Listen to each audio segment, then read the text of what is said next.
I'd like you to meet a friend of mine. His name is Linnaeus.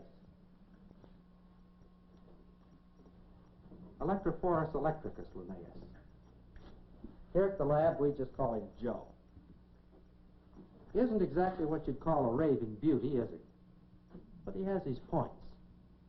For one thing, he's quite a swimmer. Notice the wave motion of the long ventral fin. As the waves travel toward the rear, the eel is propelled forward. Reverse, the waves travel toward the head. How about ascending and descending? Well, to ascend, he merely starts waves at the center, which go both ways. And to descend, the waves start at both ends and work toward the middle. Joe is commonly called an electric eel. But actually, it isn't an eel at all, but a fish of the carp or catfish family. Now, the eel part of his name may not be correct, but he sure came by the electric part honestly. There are stories of cattle, horses, even human beings being killed by the electric shock of eels just like this. In fact, along the Amazon River, ranchers have lost so many cattle that they have what they call electric eel drives. They herd the eels into shallow water and then they kill them with their machetes. Oh yes, they have insulated handles on the machetes. Now, of course, electrical impulses can't be seen. But if we put an electrode at each end of the tank, we can hear the electrical discharge on a loudspeaker. Now, those gentle pulses are part of the eel's radar system. In some mysterious way, he uses them to locate his food. Now, so far as we know, all adult electric eels are blind. They have heavy cataracts on their eyes. Now, eels feed on small fish, and if it weren't for this radar system, they'd starve to death. Now, when an eel locates a fish or when he is disturbed, he puts out what we call the double whammy.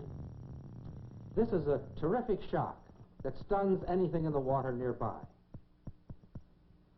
The only way you can describe Joe's table manners is to say that they're downright shocking.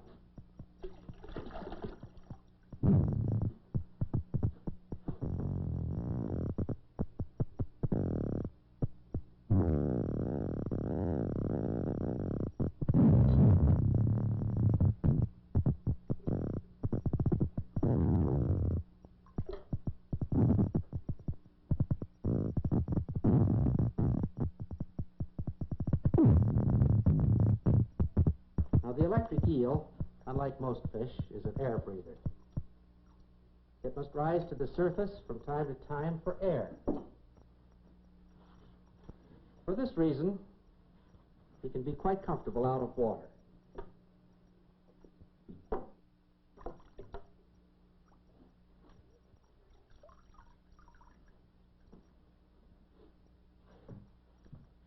Now, the vital organs of the electric eel are all in the front 10 inches of his body.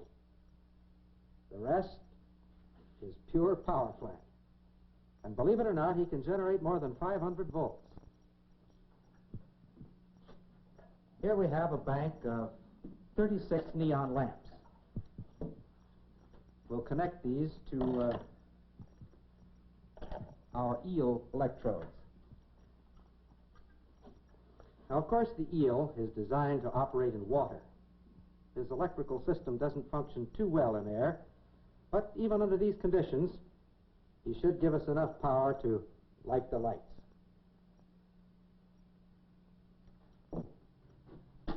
For some reason, people seem to find it difficult to believe that a fish could put out any considerable amount of power. Even some of the folks here at the laboratory have been just a little bit skeptical about Joe's electrical prowess. And for that reason, we've asked a few of them if they wouldn't help us in an experiment. Will you have the group come in now, please? All right, Dave. You'd stand right over here, please. The rest of you just line up there. You're right over here, Mr. Humphrey. That's fine. Now, Dave, if you'll take this, please, and hold it in your right hand. Lloyd, you hold this one. That's fine. Now, everybody join hands. That's right. Now, you're connected in series. Now, there are 5 of you. That means that each of you will receive just 1/5 of the total voltage of the eel. Now, relax. We'll give you the low voltage tap first. You ready? Did you feel that? Wasn't bad, was it?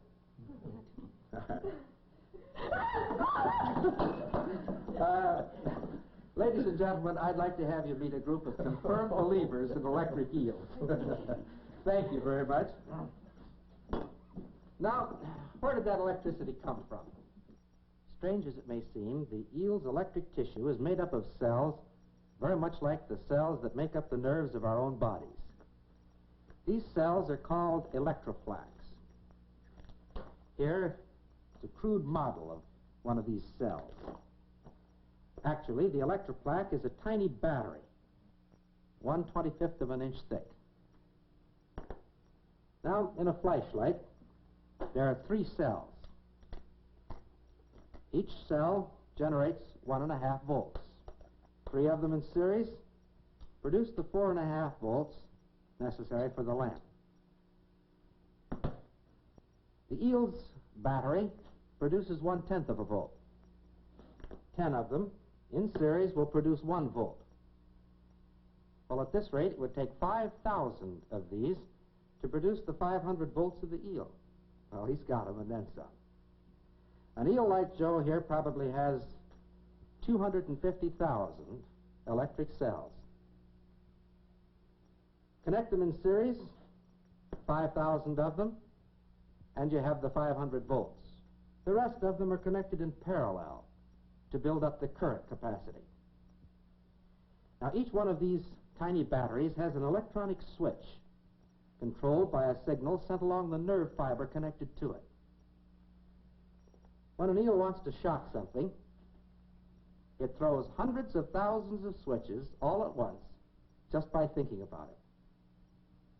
But what to me is even more amazing is that when Joe's battery is run down, he can recharge them, all of them, in just 1,000th of a second. That's quite a power plant, isn't it? The eel's electrical system is composed of 3 main parts.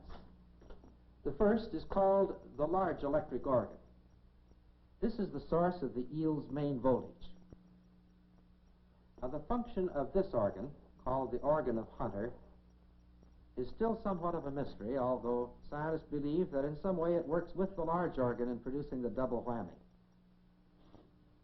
This organ, called the bundle of socks, is to me the most wonderful. It has been definitely identified as the source of those mysterious radar pulses. In other words, this is the power plant for the eel's radar transmitter. Now, of course, a radar system must have a receiver also. Do you notice those pits located in rows along the front part of the eel? The other night I was in New York City talking with Dr. Christopher Coates, director of the New York Zoological Society. Dr. Coates is the world's foremost authority on electric eels. He performed an experiment recently that seems to indicate that those pits are a definite part of the eel's radar receiving system. Now, if Joe is willing to cooperate, we can perform a similar experiment here. The problem is to render Joe's radar system temporarily inoperative. Now, if we paint these pits with an insulating liquid, and if these pits have anything to do with the radar apparatus, Joe will find it very difficult to locate a fish. Oh, he won't go hungry. This is a liquid that will wash off very rapidly.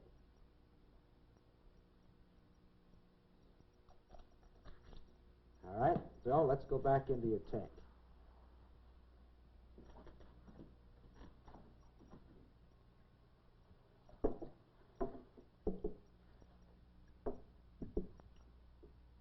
That's right. Come on out now, like a good fellow.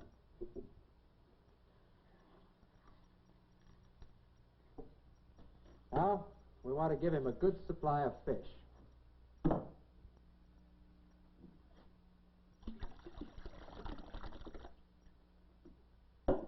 All right, Joe is surrounded by his favorite delicacy, baby trout. But for the next few moments at least, those fish are just as safe as if there weren't an electric eel within 1,000 miles. You see, Joe's radar is on the blink. Oh, his transmitter's working all right.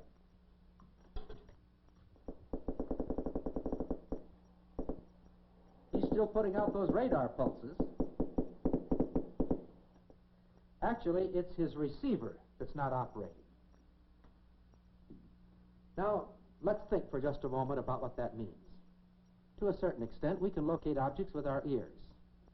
We can tell roughly the direction from which a sound is coming. But you know, if I were blindfolded, I'd sure hate to try to catch a greased pig simply by listening to its squeal. But this problem, compared to Joe's, is relatively simple.